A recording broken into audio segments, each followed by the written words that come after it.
Chapter 25. Zhang Xihan's eyes widened in shock, unable to utter a single word as she instinctively stepped back. What's wrong? He Yao Jia asked, his view blocked by Zhang Xihan. Unaware of what was happening, the proud and confident lawyer had retreated several steps before finally collapsing onto the filthy ground. You? Zhang Xihan raised a trembling hand to point at the female employee. Everyone turned to see that the female employee was holding a small arm in her outstretched hand. The arm was tiny, clearly not an adult's, and the fingers were distinct, definitely not from an animal. The arm was emitting a tantalizing aroma. Seeing this scene and recalling the bizarre environment of the room, Keisha instantly grasped the situation. Is this a penguin? Keisha tentatively asked. Of course. The female employee nodded. Don't you want some? PXIA's expression darkened, and he pressed further. When you said that if we slept with you, you could eat a piglet, is this the kind of piglet you're talking about? Yes. The female employee stared blankly at Keisha. Piglets are delicious. The room reeked of blood, and there were bloodstains on both the employee's thighs and the bed. If Keisha had guessed correctly, this woman had given birth not long ago. She sought out men to sleep with her just to obtain a bite of food. I can only eat a piglet about once a year. The female employee smiled, revealing her yellow teeth. I just wanted to ask if any of you would sleep with me. I can trade pig trotters for it. We don't eat that.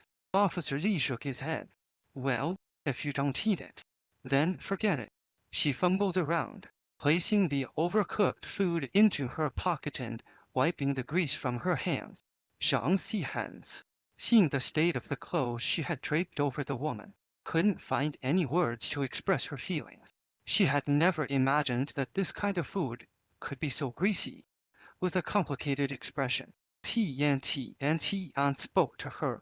What? What you ate wasn't a piglet. It was. Not a piglet. A female employee's lifeless eyes moved slightly. But it was. It suddenly appeared and bumped into me. The group exchanged glances, unable to find words to respond. I'm hungry again. The female employee raised her eyebrows. I'm going to have some pork soup. It's good to be full. With that, she turned and walked back into the employee break room. Just before closing the door, she seemed to remember something and grinned foolishly at the group. Feel free to chew it. Then, she shut the door with a heavy thud. The group stood in silence for a long time, the oppressive atmosphere hanging thickly in the air. Finally, Keisha broke the silence. Everyone, even if this place doesn't get destroyed in 10 days, we won't be able to return to the real world, Keisha said, rubbing his forehead. If we're stuck here forever, we'll go mad, just like her. This time, Officer Lee didn't argue with Keisha. He hesitated. In this clearly abnormal city, under the crimson sky and the yellowish sun, how long could a person stay sane? The sound of kitchen utensils clashing came from inside the room, as if the female employee was serving herself another bowl. Savoring her delicacy, just a door away, a woman was eating something that could never be called food. Everything about this place was wrong. I want to go out and take a look, Keisha said. Aren't you curious? What kind of place is this? Who are these people? Does the city have edges? What's out there? How did we get here? And how do we leave?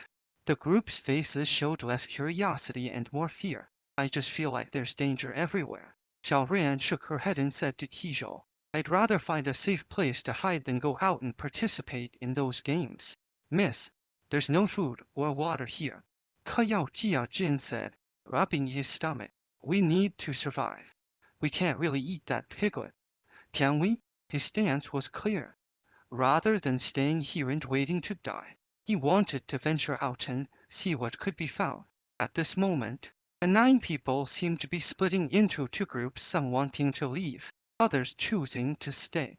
Dr. glanced at Han Wang beside him and said, going out to explore is fine, but he can't.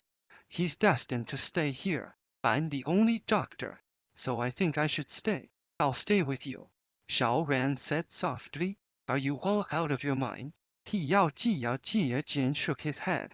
A patient, a weak girl, and a doctor. How do you three plan to survive here? I'll stay too, Officer Li suddenly said.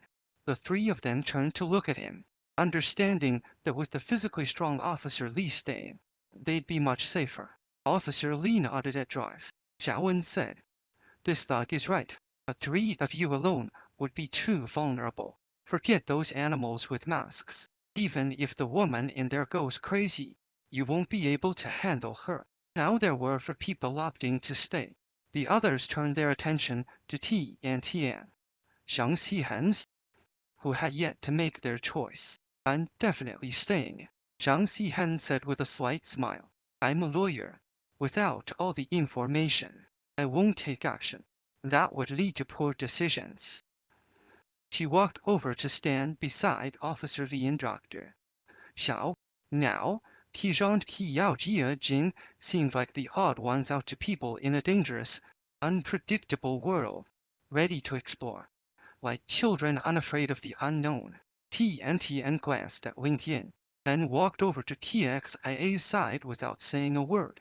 It seemed she didn't need a reason to join TXIA's team. Tiao Jin smirked. "I thought you'd stay." "Stay?" Tian gave a bitter smile and shook her head, pointing to the ground. "Can't you see? There's a wall here. A wall that forces me to leave." "A wall?" Tizha and Tiao Jin looked down, seeing no wall. On one side of the wall are the police, the writer, and on this side of the wall are the con artists, the thugs, the prostitutes. Tian's voice was calm as she tucked a strand of hair behind her ear and continued. "Or said from the very beginning, weren't they?" Tizhang Jin exchanged glances, realizing what Tian meant. Indeed, even if the 9 of them were ordinary people forced into this situation, they still belonged to different camps.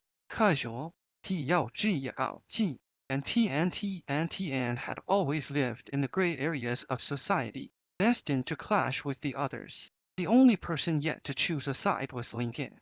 Given her profession as a psychological counselor, she should logically join the other side of the wall. But to everyone's surprise, she slowly walked over to KXIA's group. Tisha had a vague feeling that something was off about this girl, but couldn't quite put his finger on it. "You're coming too?" Tian asked, puzzled. "You're not like us. If you stay with them?" "Maybe, but I'm useful," Ling Yin interrupted with a smile, covering her nose. "I understand human nature. I might be of help." Jin stretched lazily and said, "All right then. With 2 lovely ladies by my side, at least conman, and I won't be bored." "Don't call me conman." Tisha frowned. "And I don't need you tagging along." Sure. Jin nodded. "So, when do we leave?" "Now?" Before Tisha could answer, Ling Yin interjected. "It's getting late. I suggest we wait until tomorrow." Tomorrow? Everyone looked outside. Indeed, the sky was darkening. The sky was a deeper shade of red, radiating an ominous aura.